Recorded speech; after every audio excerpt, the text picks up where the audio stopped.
Hello students, welcome to the class. आज की class में आप सभी का स्वागत है। तो लास्ट क्लास के अंदर हमने अपने कंजंक्शंस को लेकर पढ़ा और कंजंक्शंस की थ्योरी को पढ़ा।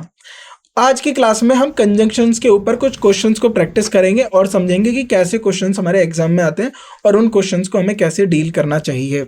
अब देखिए, अगर आपने कंजंक्शन को अच्छे से पढ़ा तो आपने उसका रोल भी समझ लिया होगा क्या होता है।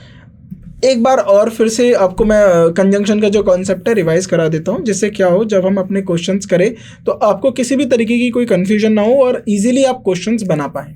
देखिए, कंजंक्शन जो होता है, कंजंक्शन ये हमारा पार्ट्स ऑफ स्पीच का एक पार्ट है, राइट। कंजंक्शंस, तो अगर मैं बात करूँ, हम 8 पार्ट्स ऑफ स्पीच की बात कर रहे हैं, जिसमें से हमारा हो गया नाउन, प्रोनाउन हो गया, एडजेक्टिव हो गया, राइट, वर्ब हो गया।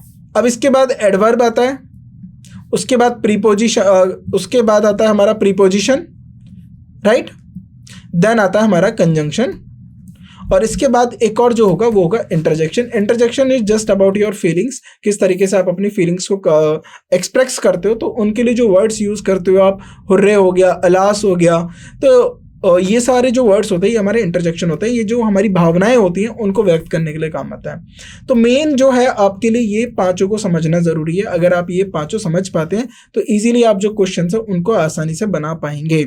अब बात आती है हमारी कंजंक्शन की। देखिए, कंजंक्शन जब हमने पढ़ा था तो हमने 2 क्लॉजेस भी पढ़ी थी। क्लॉज क्या होता है?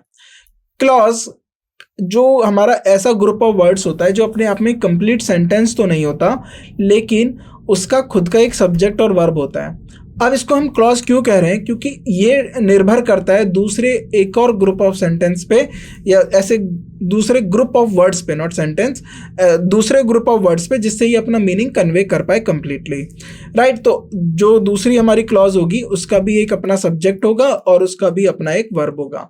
तो 2 क्लॉजेस आपस में मिलके एक सेंटेंस को क्रिएट कर देते हैं जब हम किसी कॉम्प्लेक्स सेंटेंस की बात कर रहे हैं या किसी कंपाउंड सेंटेंस की बात कर रहे हैं। अब जरा ध्यान से देखिए कि जब भी आप किसी 2 चीज़ों को जोड़ने का काम करते हो तो आपको कोई ना कोई मीडियम चाहिए होता है। सपोज अगर नदी के 2 किनारे हैं, या नदी का एक ये वाला किनारा हो गया, ये वाला किनारा हो गया, और बीच में नदी हो गई, तो यहाँ पर भी हमें एक ब्रिज की ज़रूरत होती है जिससे ये दोनों के बीच में कनेक्शन बना होता है। तो आपने देखा होगा जब 2 चीज़ों को आप कनेक्ट करते हो, कहीं ना कहीं उस गैप को फिल करने के लिए आपको किसी मीडियम की ज़रूरत होती है, किसी चीज़ की रिक्वायरमेंट होती है। वहीं 2 क्लॉजेस को, 2 वर्ब्स को, 2 नाउन्स को अगर आप जोड़ते हो तो हमें जो रिक्वायरमेंट होती है वो होती है कंजंक्शंस की। तो कंजंक्शंस ऐसे वर्ड्स होते हैं, क्या है? कंजंक्शंस ऐसे वर्ड्स होते हैं जो 2 क्लॉजेस को जोड़ेंगे, 2 क्लॉजेस को कनेक्ट करने का काम कर सकते हैं, 2 हमारे नाउन्स को कनेक्ट करने का काम कर सकते हैं, वर्ब को कनेक्ट करने का काम कर सकते हैं। एक और चीज़ आपको जो ध्यान देनी है, आपको मैंने कंजंक्शंस पढ़ाए थे, कोऑर्डिनेटिंग कंजंक्शंस। अब कोऑर्डिनेटिंग कंजंक्शंस और सबऑर्डिनेटिंग कंजंक्शंस। तो कोऑर्डिनेटिंग में आपने एक एक्रोनियम पढ़ा, फैन बॉयज। ये हर एक अपने कंजंक्शन को रिप्रेजेंट करता है, for, and, nor, but, right, और, येट्स, सो। तो ये हमारे क्या है? ये भी कंजंक्शन है, और ये कंजंक्शंस हमारे क्या होते हैं? Coordinating conjunctions. ऐसे ही हमारे सबऑर्डिनेटिंग कंजंक्शंस होते हैं। और रिलेटिव प्रोनाउन में जैसे आपने देखा होगा, और प्रोनाउन चैप्टर में जब हम बात कर रहे थे हु की, राइट, तो हु जो रिलेटिव प्रोनाउन होता है वो भी एक कंजंक्शन की तरह काम करता है। तो ये मोटा मोटा आपको कंजंक्शन के बारे में ये बेसिक जानकारी होनी चाहिए। अब इसके साथ जो है हम अपना आज का लेक्चर शुरू करते हैं। तो आज के लेक्चर में हम कंजंक्शंस के प्रैक्टिस क्वेश्चंस डिस्कस करेंगे, और उसके साथ साथ हम हर एक क्वेश्चन का डिटेल एनालिसिस करेंगे। यानी 25 क्वेश्चंस हम डिस्कस करेंगे, और हर 25 क्वेश्चंस में जो प्रत्येक एक क्वेश्चन है, right, first question, second question, third question, हर एक को हम डिटेल एनालिसिस में करेंगे, उसको समझेंगे कि कहाँ पर क्या कॉन्सेप्ट की रिक्वायरमेंट हो रही है। और उससे पहले आपको क्या काम करना है? अपनी एक नोटबुक ओपन करिए और उस पर किसी भी ब्लैंक पेज पे हेडिंग डाल दीजिए कंजंक्शन, और उसके बाद आपको क्या करना है? 1 से लेके 25 तक नंबरिंग करिए, और उसके बाद आपको अपने रेस्पॉन्सेज लिखने हैं, right. And of the class में हम देखेंगे किसके ज़्यादा रिस्पॉन्सेज ठीक होंगे, तो वो किस कैटेगरी में लाई करता है और उनको क्या करने की ज़रूरत है। अगर आपके रिस्पॉन्सेज कम है, राइट, तो आप क्या करें जिससे आपके वो रिस्पॉन्सेज अच्छे हो, करेक्ट हो, एग्जाम में आपका प्रिसीजन अच्छा हो। प्रिसीजन का मतलब होता है कि जब आप क्वेश्चंस कर रहे हो, मान लीजिए 25 क्वेश्चन है, आप 24 करके आए, तो वो 24 करेक्ट होने चाहिए, राइट।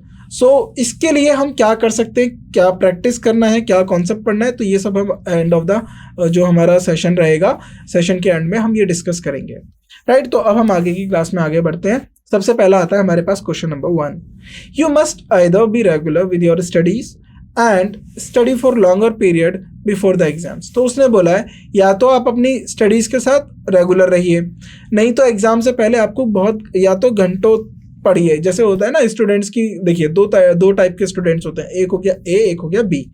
ए क्या है कि हर दिन 4 घंटे पढ़ेगा पर ये रेगुलर है। बी क्या है, ये हर दिन 4 घंटे तो नहीं पढ़ रहा है लेकिन एग्जाम से पहले क्या करेगा, 8 घंटे 10 घंटे ये इतना पढ़ता रहेगा एग्जाम से पहले, राइट। तो फायदा वैसे भी हमेशा रेगुलर वाले में ही होता है। क्या अब अगर आप रेगुलर पढ़ रहे हो तो आपको स्ट्रेस नहीं होता है, आप इजीली क्वेश्चंस को बना पाते हो। तो यहाँ पर यही क्वेश्चन बोला गया है, या तो आप जो है रेगुलर रहिए अपनी पढ़ाई के साथ, नहीं तो एग्जाम से पहले आपको घंटों पढ़ना है। तो देखिए यहाँ पर जो कॉन्सेप्ट है वो है आइदर का। देखिए जब भी आप आइदर यूज करते हो ना, आइदर के साथ और यूज किया जाता है। आइदर और, या तो ये काम होगा नहीं तो ये वाला काम होगा।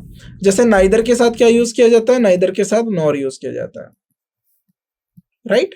तो इसको ध्यान से देना। तो यहाँ पर एंड नहीं आएगा, यहाँ पर क्या आएगा, और आएगा, राइट। थर्ड पार्ट में एरर है, you must either be regular with your studies और study for longer period before the examination. तो थर्ड पार्ट में एरर है, इसको आप करेक्ट करेंगे। सो यहाँ पर क्या हो जाएगा, एंड की जगह पे हम क्या यूज करेंगे, और। आगे बढ़ते हैं। Now question number 2, no sooner I had spoken then he left, no error. देखिए जब भी आपको नो सूनर का क्वेश्चन दिखेगा ना, मैंने आपको प्रीपोजिशन में भी पढ़ाया था नो सूनर। नो सूनर के साथ दो चीजें याद रखनी है। नो सूनर के साथ एक तो देन यूज होता है, वैन यूज नहीं होगा। आपको कहीं भी वैन दिख रहा है उसको क्रॉस कर दीजिए। वो स्कार्सली के साथ वैन यूज हो सकता है लेकिन नो सूनर के साथ देन यूज होगा। और इसके साथ साथ नो सूनर के साथ आप क्या यूज करोगे, इन्वर्जन यूज करोगे। इन्वर्जन, इन्वर्जन का मतलब क्या होता है, जैसे अगर आप नॉर्मली लिखते हो subject plus helping verb plus main verb, लेकिन जब आप नो सूनर यूज करोगे तो इन्वर्जन में क्या होता है, helping verb plus subject plus main verb. तो आपको यहाँ पर आप दोनों कंडीशन को मैच करिए। कंडीशन ए ये है और कंडीशन बी ये है। अब दोनों कंडीशन में देखिए, no sooner I had spoken, यहाँ इन्वर्जन नहीं मिला लेकिन देन मिल गया, यानी थर्ड ठीक है, फर्स्ट भी ठीक है क्योंकि इसमें सिर्फ नो सूनर दिया हुआ है। सेकंड वाले में एरर है क्योंकि यहाँ पर आई हैड स्पोकन आ गया, ये गलत है। हैड आई स्पोकन आएगा, क्या आएगा, हैड आई स्पोकन, क्योंकि यहाँ पर हमारा क्या है, इन्वर्जन का कॉन्सेप्ट है। Had I spoken, very good. तो सेकंड पार्ट में एरर है, इसको आप ठीक करेंगे। सो यहाँ पर क्या यूज करोगे आप, हैड आई स्पोकन। आगे बढ़ते हैं। You must either tell me the whole story और at least the first half of it. अब यहाँ पर बोला गया है या तो you must either tell me the whole story. अब आपके पास एक कॉन्सेप्ट आ गया आइदर का। तो अब आपने देखा कि सर यहाँ पर आइदर के साथ तो हमें और देखने के लिए तो मिल गया, राइट। तो क्या अब यहाँ पर आप देखा जाए तो जरा ध्यान से देखिए, you must either tell me, या तो आप मुझे हो पूरी स्टोरी बताओ। तो देखिए आइदर के बाद ना आप हमेशा नाउन को प्रेफर करो, आपको नाउन मिलना चाहिए। नाउन से पहले अगर आपको कोई वर्ड मिल रहा है तो उसको आप वहाँ पर एरर मान के चलो। जैसे यहाँ पर यू मस्ट टेल मी, तो ये आपका एक वर्ब हो गया और वर्ब के साथ ऑब्जेक्ट हो गया मी। तो यहाँ पर थोड़ी प्रॉब्लम ये हो गई कि आइदर इसके बाद आना चाहिए। तो ये सेंटेंस को करेक्ट करने का तरीका है, यू मस्ट टेल मी।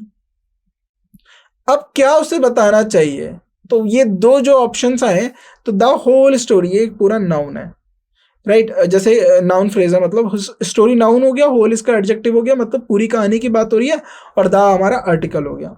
और at least the first half of it, यानी या तो पूरी स्टोरी बताओ या नहीं तो आप उसका कम से कम पहला हाफ तो बता दो।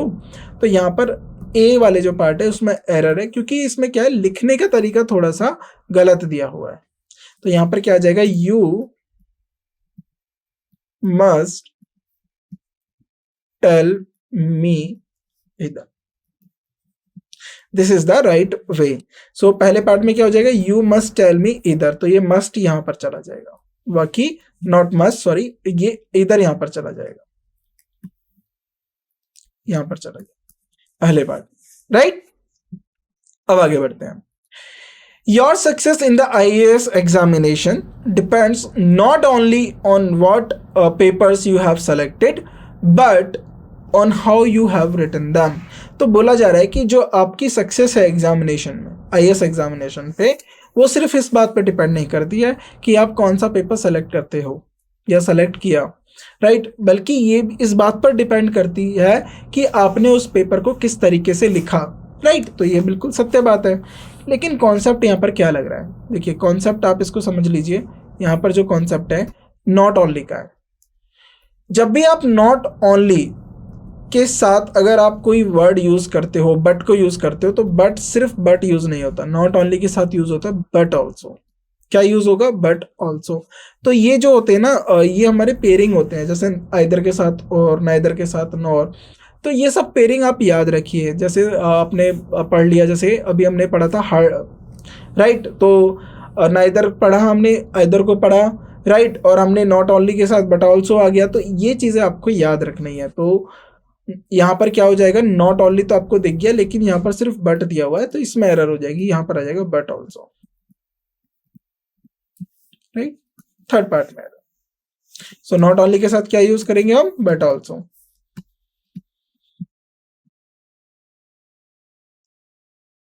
आगे बढ़ते हैं। Scarcely had I arrived then the train left no error। देखिए scarcely, अब यहां पर एक वर्ड है scarcely। अब जैसे नो सूनर आ गया, नो सूनर भी हम डिस्कस कर लेते हैं साथ ही में। नो सूनर के साथ इन्वर्जन आ गया, राइट, यहां पर मैं लिख देता हूं इन्वर्जन, राइट, और इन्वर्जन के साथ हमारे पास क्या आ गया? देन आ गया। स्कार्सली में भी क्या होता है? इन्वर्जन होता है, बट यहां पर देन नहीं आता, यहां पर आता है व्हेन। तो ये चीजें का डिफरेंस है, ये याद रखिएगा। तो यहां पर देन नहीं आएगा, यहां पर क्या आ जाएगा? व्हेन। सेकेंड पार्ट में एरर है। तो ये जो आपके कॉन्सेप्ट आपको देखने को मिल रहे हैं, नो सूनर और स्कार्सली, ट्रस्ट में आपको एग्जाम में एक ना एक क्वेश्चन यहां से मिलेगा, स्कार्सली और नो सूनर से। ये बहुत रिपीटेड है, एग्जामिनर यहां से क्वेश्चन जरूर देता है। तो ये जो कॉन्सेप्ट है, आपके जो बेसिक कॉन्सेप्ट है, इनको याद रखिएगा, राइट। आगे बढ़ते हैं। तो देन शुड बी रिप्लेस्ड किसके साथ हो जाएगा? ये हो जाएगा then should be replaced with when. तो यहां पर देन की जगह क्या हो जाएगा? व्हेन। आगे बढ़ते हैं। आगे, the reason why he was rejected was because that he was too young. देखिए अब क्या हो रहा है कि द रीजन, अब रीजन तो ऑलरेडी यहां से हमने दे दिया, वाई ही वॉज रिजेक्टेड। जो रीजन था उसके रिजेक्टेड होने का वो क्या था, राइट, क्योंकि वह जो था बहुत छोटा था। The reason why he was rejected was because he was too young. तो यहाँ पर जो बिकॉज है ना, ये गलत तरीके से यूज हुआ है। यहाँ होगा why he was rejected was that he was too young. The rejected, ये right, the reason why he was rejected was that he was too young. जो रिजेक्टेड था वो ये था कि वह बहुत छोटा था, राइट। थर्ड पार्ट में एरर है। बिकॉज की जगह पे आप क्या यूज करेंगे? Should be replaced with that. तो यहां पर क्या यूज हो जाएगा? दैट। आगे बढ़ते। Now scarcely did I reach the airport nervous and tense then the plane took off, right, leaving me stranded in a alien place, right. अब वो बात हो रहा है, कोई अपना फर्स्ट एक्सपीरियंस बता रहा होगा अपना, उसका प्लेन की जर्नी का। तो उसने बोला कि जब उसने वो प्लेन की जर्नी शुरुआत करी तो उसको नर्वस और टेंस हो रही थी, फिर प्लेन उसको टेक ऑफ करके ले गया, राइट। जब प्लेन उतरता है तो उसको लैंड बोलते हैं, और जब प्लेन उड़ता है तो उसको बोलते हैं टेक ऑफ। और living me stranded in a alien place, alien का प्लेस का मतलब होता है अननोन प्लेस। जैसे मान लीजिए आपका घर है, आपका सिटी है, आपकी जो भी जगह आपने देखी हुई है वो आपकी नोन है। सडनली आपको मैं किसी और नई जगह पर ले जाऊं, तो वो जो नई जगह होता है वो उसको हम बोलते हैं एलियन प्लेस, या फिर फॉरेन लैंड बोल देते हैं, यानी it means new place. Alien people का मतलब ये नहीं होता है कि एलियन जो आउट ऑफ द मतलब अर्थ वाले जो लोग हैं, अर्थ के बाहर से हैं, नहीं, एलियन को हम उनके लिए भी बोल देते हैं ही इज एलियन हियर। उसका मतलब हो जाएगा कि यह नया है यहाँ पर, वह यहाँ बिलोंग नहीं करता इस जगह से। तो यहाँ पर देखिए स्कार्सली के साथ क्या यूज होता है? देन तो यूज नहीं होता, यहाँ पर व्हेन यूज होगा, राइट। सेकेंड पार्ट में इसको आप ठीक करेंगे। तो then should be replaced with when. तो देन को आप किसके साथ रिप्लेस करोगे? व्हेन के साथ। आगे बढ़ते हैं, सेकंड पार्ट में एरर है, इसको आप ठीक करेंगे। No sooner had the hockey match started when it began to rain. अब देखिए अगेन नो सूनर आ गया और उसके साथ मैंने इन्वर्जन देखा, पहली कंडीशन ट्रू हुई, पहली कंडीशन यही थी नो सूनर के साथ, और बी था कि उसके साथ देन यूज होगा। तो जरा ध्यान से देखिए, नो सूनर द हैड पहले आ गया हेल्पिंग वर्ब है, बिल्कुल ठीक है, यानी ये इन्वर्जन है, बिल्कुल ठीक है। The had the hockey match started then it began, not when, नहीं, then it began to rain, right. तो when should be replaced with then, तो यहाँ पर क्या आ जाएगा, देन। तो सेकंड पार्ट में एरर है, इसको आप ठीक करेंगे। आगे बढ़ते हैं। A lot of form filling is just red tape. Red tape का मतलब होता है too much of official work या bureaucracy बोलते हैं जिसको, too much of bureaucracy, right? तो red tape का मतलब होता है बहुत ज़्यादा official work. A lot of form filling is red tape and sometimes the forms are also complicated. The people can't make head or tail from them. तो ये यहाँ पर एक idiom यूज हुआ है। यहाँ बस इतना एरर है कि इस ईडियम को आपको सही पता होना चाहिए ईडियम क्या होता है। तो यहाँ पर जो ईडियम है इसको हम लिख सकते हैं दैट, इस ईडियम को मैं बता देता हूँ ये ईडियम क्या है, तो आप सिंपली उस ईडियम को लिख लीजिए, that people can't make head nor tail, right, of, उसके बाद आता है समथिंग, ऑफ देम लिखेंगे, फ्रॉम देम नहीं, ऑफ देम, राइट। ये यहाँ पर थर्ड पार्ट में एरर है, इसको आप करेक्ट करेंगे। आगे बढ़ते हैं। Unless you do not give the keys of the safe you will be shoot. तो बोल रहा है कि अगर आपने चाबी नहीं दी तो आपको गोली मार दी जाएगी। तो जरा ध्यान से देखिए, अनलेस, अनलेस का जो मतलब होता है ना, इफ नॉट होता है, इफ नॉट, अगर नहीं। तो ये अपने आप में ना एक नेगेटिव वर्ड है। तो जब ये वर्ड यूज होता है तो no other negatives, no other negatives, तो कोई और नेगेटिव्स की हमें जरूरत नहीं है। नेगेटिव्स का मतलब है कि कोई और नेगेटिव वर्ड्स की हमें जरूरत नहीं है। तो यहाँ पर देखिए डू नॉट लिखा है तो ये गलत हो जाएगा। तो यहाँ पर जो एरर है वो पहले ही पार्ट में। इसको कैसे ठीक करोगे आप, इसको ठीक इस तरीके से करोगे, unless right you gave the keys of the safe, right, safe you will be shoot, right। तो unless you gave आ जाएगा। तो इसमें यहाँ पर do not काटेंगे, इतना काटेंगे, यहाँ पर लिखेंगे unless you gave, पहले पार्ट को करेक्ट करेंगे। आगे बढ़ते हैं। He walked till the end of the street। तो टिल का मतलब होता है कि एक टाइम तक चलते रहो। तो टिल मतलब यहाँ पर टिल नहीं आएगा, यहाँ पर सिंपल कहने का मतलब है कि वो चलता रहा, वो चला था स्ट्रीट के एंड तक। तो टिल नहीं आएगा, यहाँ पर आएगा simply he walk to the end of the street. तो सिंपली टू की जगह, टिल की जगह यहाँ पर क्या यूज करोगे आप, टू यूज करोगे। टिल एक्चुअली समय के लिए होता है कि इस समय तक ये काम होता रहा। 3 कंडीशंस क्रिटिकल फॉर ग्रोइंग, ध्यान से सुनिएगा, 3 कंडीशंस है राइट ग्रोइंग के लिए। Plants are soil, temperature, chemical balance और अमाउंट ऑफ मॉइस्चर। देखिए अब 3 कंडीशंस हैं दिसके, the 3 conditions critical, 3 conditions critical for growing plant are soil. तो कंडीशन क्या होगी, पहली होगी प्लांट हो गई, प्लांट्स को उगने के लिए, सॉइल, टेम्परेचर। अब ये देखो एक कंडीशन, दूसरी कंडीशन, और केमिकल बैलेंस या फिर अमाउंट ऑफ मॉइस्चर, इनको हमने ऐसे कर दिया, इनमें से कोई एक कंडीशन, या तो प्रॉपर अमाउंट ऑफ मॉइस्चर मिले या केमिकल बैलेंस मिले। तो यहां पर आप क्या लिखोगे, एंड, क्योंकि आपको पता है कि 2 चीजों के बाद आपको ये सेपरेट करना होता है, एंड। तो राइट एंड, जैसे अगर आप 2 चीज बोल रहे हो तो 1 और 2 एंड लगा दोगे, 3 चीज बोल रहे हो तो 1 2 फिर एंड लगा के थर्ड, ऐसे ही 4th बोलोगे तो एंड लगा के थर्ड। तो लास्ट वाले के साथ आप एंड लगाते हो ताकि ये बताने के लिए कि कंडीशन यहां तक हो गई है। Until the world lasts, अब बोला गया until the world lasts the earth will go round the sun, मतलब जब तक दुनिया रहेगी तब तक अर्थ जो है सन के चारों तरफ घूमता रहेगा। तो ये एक पर्टिकुलरली टाइम पीरियड से बात कर दी गई है, टाइम से डिनोट कर दिया गया। अनटिल का मतलब होता है, जैसे अनलेस का मतलब हमने समझा, तो अनटिल का भी मतलब समझ लीजिए। अनटिल का मतलब होता है टिल नॉट। इसमें कोई एरर नहीं है, ये क्वेश्चन बिल्कुल ठीक है। Now, as soon as the lion saw the deer, he began to run after it. After it का मतलब है उसका पीछा करने लगा। अब देखिए, as soon as, जैसे ही लॉयन ने डियर को देखा, he began, वह दौड़ पड़ा उसके पीछे, to run after it। जाहिर सी बात है, ये हमारा जो है नेचर का रूल है, लॉयन भूखा रहेगा तो वो मर जाएगा, अगर डियर नहीं दौड़ेगा तो वो मर जाएगा लॉयन के हाथों। तो पर लेकिन इस क्वेश्चन में कोई एरर नहीं है, there is no error in it. तो आपको थोड़ा सा ध्यान से भी रहना है कि कहाँ पर एरर है, कौन सी एरर है, किस तरीके की एरर है। अगर एरर नहीं है तो प्लीज आप उसको जबरदस्ती ढूंढिए मत कि एरर दी गई है। नहीं है तो सिंपली नहीं है, उसको आप छोड़ सकते हो।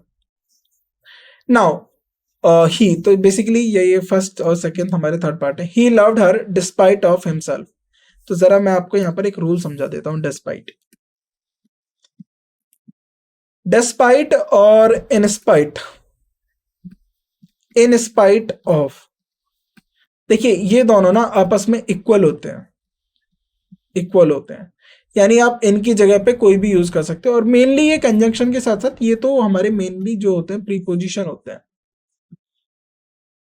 क्या होते हैं? ये हमारे प्रीपोजिशन होते हैं, और इनका मतलब होता है बावजूद। क्या मतलब होता है? बावजूद।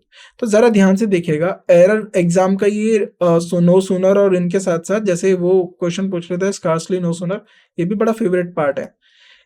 इन स्पाइट के साथ ऑफ आता है, राइट, इन स्पाइट के साथ ऑफ आता है, डिस्पाइट के साथ ऑफ नहीं आता है। बस इतना फर्क है इनमें, बाकी इनका मीनिंग सेम है। इन दोनों को आप रिप्लेस कर सकते हो, बस डिस्पाइट के साथ आप ऑफ नहीं लिखोगे, इन स्पाइट के साथ ऑफ आएगा, ये याद रखना। तो यहाँ पर जो एरर है, यहाँ पर सिंपल ये है कि आप यहाँ से ऑफ हटा दीजिए, राइट, सिर्फ डिस्पाइट आएगा, नो ऑफ। थर्ड पार्ट में एरर है, इसको आप करेक्ट करें। आगे बढ़ते हैं। No sooner did he see the traffic policeman he wore seat belt. No sooner, back to the हमारी जो नो सूनर वाली कंडीशन थी, नो सूनर पे आगे हम। पहला कंडीशन क्या होता है? Inversion, inversion. ये हमारी कंडीशन ए हो गई। और बी वाली कंडीशन होती है देन। देन ढूंढो। अब देन ढूंढो। अब यहां पर क्या देन हमें मिल रहा है, लेकिन अभी हमें क्वेश्चन को समझना भी है। तो यहां पर देन तो है नहीं, इन्वर्जन हमें दिख गया। अब कहने का मतलब ये है, no sooner did he see the traffic policeman, just इसको ये ही वोर सीट बेल्ट, जैसे ही उसने पुलिसमैन को देखा उसने सीट बेल्ट बांध ली थी। यानी जैसे ही उसने पुलिसमैन को देखा उसने सीट बेल्ट बांध ली थी। तो यहां पर नो सूनर वाली कंडीशन नहीं लगेगी। As soon as he saw, as soon as he saw, जैसे ही उसने पुलिसमैन को देखा था, द ट्रैफिक पुलिसमैन ही वोर अ सीट बेल्ट। तो पहले पार्ट में एरर है, तो राइट यहाँ पर हमें नो सूनर यूज ही नहीं करना है। बट ये गुड, अच्छी बात है कि आपको ये कंडीशंस पता होनी चाहिए। तो पहले पार्ट में एरर है, यहाँ पर क्या हो जाएगा? As soon as he saw, as soon as he saw. आगे बढ़ते हैं। He walks as if the earth belonged to him। वो ऐसे चलता है जैसे जैसे ये जो अर्थ है उसको बिलोंग करती है। तो right, he walks as if the earth belonged to him, बिल्कुल सही है, इसमें कोई एरर नहीं है। Right, no sooner they had received the guest than they began the entertaining। So I hope इस क्वेश्चन को आप देखते ही समझ गए होंगे क्या गड़बड़ है। अब बार बार आपको पता नहीं करना चाहिए। Simple, no sooner, condition A, condition B. पहली कंडीशन इन्वर्जन, दूसरी कंडीशन देन। नो सूनर आ गया, okay, they had no inversion, तो एरर है यहाँ पर। देन मिल गया तो ये ट्रू है, ये गलत है। तो यानी सेकंड पार्ट में एरर है। क्या हो जाएगा? Had they received, had they received the guest, right. तो सेकंड पार्ट में एरर है, हैड दे रिसीव्ड या फिर डिड दे रिसीव्ड। तो आप इसमें से कर सकते हो, लेकिन इन्वर्जन रूल होगा, ये है। Question number 19। No sooner did the teacher enter the classroom the students got up. अब जरा इसमें एरर बताइए, कंडीशन नो सूनर के साथ, राइट, नो सूनर के साथ कंडीशन बताइए। देखिए पहली कंडीशन होती है इन्वर्जन की, क्या इसमें इन्वर्जन है? बिल्कुल है। डिड द टीचर, क्या इसमें देन है? वो नहीं है। देन कहाँ लगेगा? No sooner did the teacher, जैसे ही टीचर ने क्लास में एंट्री ली थी बच्चे तुरंत खड़े हो गए, तो then the students got up. Third part, then the students got up, right. तो यहाँ पर क्या आ जाएगा? Then the students got up, third part. Now question number 20, it is nothing else than pride, right. Nothing else, अब nothing else के साथ हम क्या यूज करते हैं? Concept, right. It is nothing else, ये सिर्फ right, nothing else other than, या फिर नथिंग एल्स का मतलब होता है other than, right. Nothing else की जगह हम क्या यूज कर सकते हैं? No, right. सो यहां पर क्या हो जाएगा? देन की जगह हम क्या यूज करेंगे? नथिंग एल्स, देन की जगह बट, लेकिन pride, it is nothing else but pride. Third part में आ रहे थे, इसको आप ठीक करेंगे।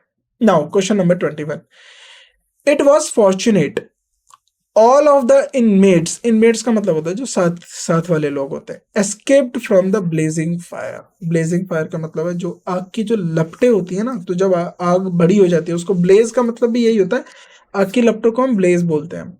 सो इट वॉज फॉर्चुनेट मतलब वो किस्मत ही थी, ऑल ऑफ द इनमेट्स, वो जो सारे इनमेट्स थे वो बच गए। एस्केप्ड का मतलब होता है बच गए, राइट, सेफली किसी जगह से निकल जाना, फ्रॉम द ब्लेजिंग फायर। तो जरा इसमें से आप मेरे को बताइए क्या एरर है?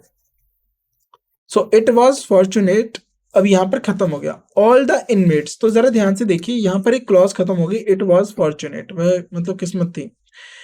All of the inmates escaped, तो यहाँ पर इनमेट्स एस्केप्ड हो गया वर्ब की सेकंड फॉर्म, तो यहाँ पर एक दूसरा हमारा क्लॉज दिया हुआ है, क्लॉज 1 हो गया, क्लॉज 2 ये हो गया हमारा। लेकिन जरा ध्यान से देखिए क्या इसमें कोई कंजंक्शन दिया है? तो यहाँ पर कोई कंजंक्शन नहीं दिया, तो इसलिए यहाँ पर दैट आएगा। So it was fortunate that all of the inmates, क्योंकि ऑल क्या बन गया? हमारा सब्जेक्ट बन गया, all of the inmates escaped from the blazing fire. तो यहाँ पर क्या यूज करोगे आप? दैट यूज करोगे, क्योंकि यहाँ पर दो कंजंक्शंस को जोड़ने, दो क्लॉजेस को जोड़ने के लिए हमारे पास कंजंक्शन नहीं है। Galileo proved that the earth revolves around the sun, तो गैलीलियो ने क्या प्रूव किया? गैलीलियो ने प्रूव करा जो अर्थ है वो सन के चारों तरफ जो है रिवॉल्व करती है, यानी अराउंड रिवॉल्व करती है, यानी जैसे ये अगर सन हो गया तो अर्थ ऐसे हमारी जो है इसके चारों तरफ घूमती है सन के। ये गैलीलियो ने पहली बार प्रूव कर दिया था। तो जरा ध्यान से देखिए, गैलीलियो प्रूव्ड दैट, क्या प्रूव्ड किया? गैलीलियो प्रूव्ड, यहीं तक ये हो गया एक sentence, that the earth revolves around the sun, no error, बिल्कुल ठीक है। Now, kindly confirm by letter and telephone that you will be able to attend the interview. तो यानी बोला गया है कि आप अपनी कंफर्मेशन दीजिए लेटर से, चाहे लेटर से दीजिए या टेलीफोन से। एंड का मतलब हो गया कि आपको लेटर से भी देनी है और टेलीफोन से भी देनी है, लेकिन यहाँ पर जो बात हो रही है ना, यहाँ पर बात हो रही है ऑप्शन देने की, या तो आप लेटर से भी हमें कंफर्मेशन कर सकते हो अपने आने का या इंटरव्यू अटेंड करने का, या तो आप टेलीफोन कर सकते हो। तो यहाँ पर एंड नहीं आएगा, यहाँ पर आपको चॉइस दी हुई है, तो चॉइस में हमेशा और लगता है। फर्स्ट पार्ट में इसको आप ठीक करेंगे, तो एंड की जगह पे आप क्या यूज करेंगे? और, राइट।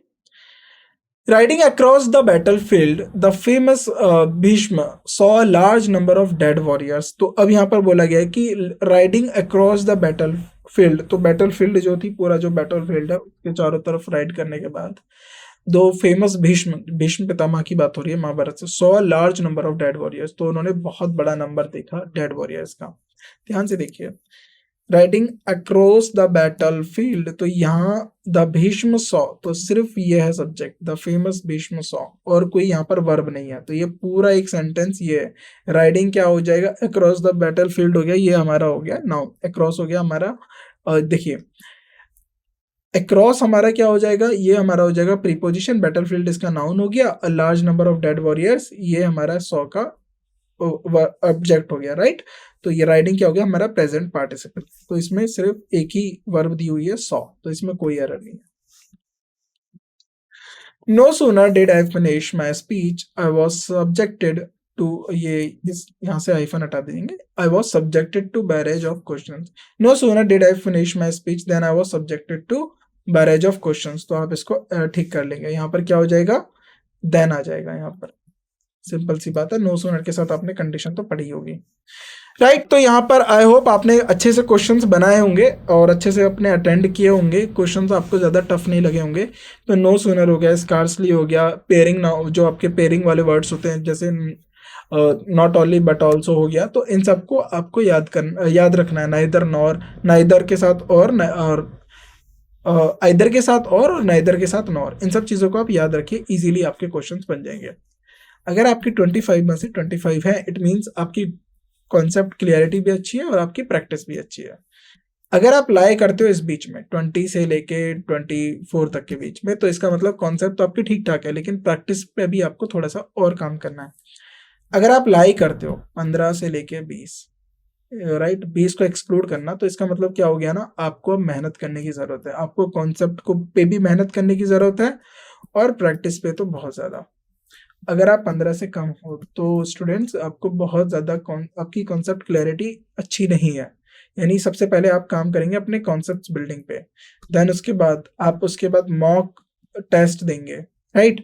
फिर उसके बाद PYQs करेंगे, तो हम भी PYQs करेंगे, तो हमारे साथ ही आप PYQs कर लेना, राइट। उसके बाद आप PYQs हो गया, मॉक टेस्ट हो गए, और हो सके तो प्रैक्टिस क्वेश्चंस भी करिए, जैसे हमने यहाँ पर प्रैक्टिस क्वेश्चंस करे, ऐसे भी आपको प्रैक्टिस क्वेश्चंस करना है। तो आज की क्लास में बस इतना ही, हमने कंजंक्शंस को काफी डिटेल में पढ़ा। नेक्स्ट क्लास में हम बाकी के टॉपिक्स को लेकर चर्चा करेंगे। आज के लिए बस इतना ही। Thank you so much. All the best for your exams.